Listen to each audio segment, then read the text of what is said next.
we found a network of NGOs. It's not just the Soros Network, the Open Society Network. It's other funding networks, the Arabella Funding Network, the Tides Funding Network, Neville Roy Singham and his network, Foreign Cash.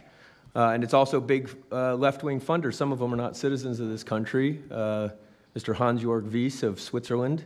They're pouring money into this entire ecosystem. This is not just a story about violence and chaos, as you alluded to, Mr. President. This is a money story.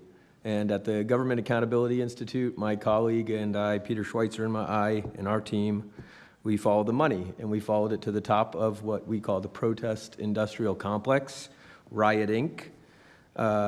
And we found a network of NGOs. It's not just the Soros Network, the Open Society Network. It's other funding networks, the Arabella Funding Network, the Tides Funding Network, Neville Roy Singham and his network, Foreign Cash. And it's also big left-wing funders. Some of them are not citizens of this country. Mr. Hans-Jörg Wyss of Switzerland.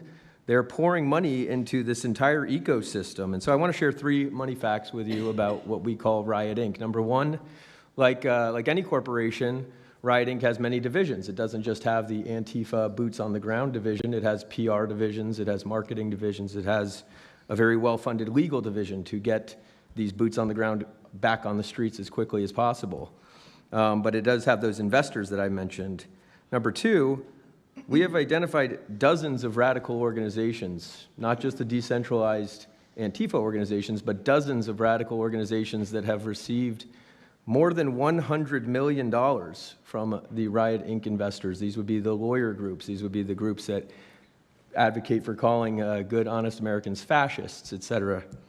And then 3, I think the most shocking thing is that we have found that more than $100 million in U.S. taxpayer funding has flowed into these funding networks, including at least $4 million to these very groups themselves, not just Antifa types, but there was an event in Atlanta called Stop Cop City. Over 60 rioters were charged with domestic terrorism. These groups received money for that from both the billionaire class as well as taxpayer money. So one other thing, this money helps fund the decentralized crowdfunding platforms.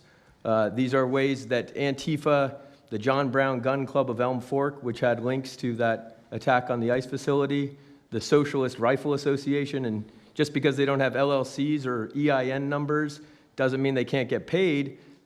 Some of these funding platforms, crowdfunding platforms, are funded by this network that we call Riot Inc. So again, I want to thank you for your leadership, for the whole cabinet's leadership on this. We're going to keep following the money and appreciate everything you're doing, sir. Do you know the name of any of the funders? Do you know the names? Because if you do, I'd like you to give them to Cash or Pam.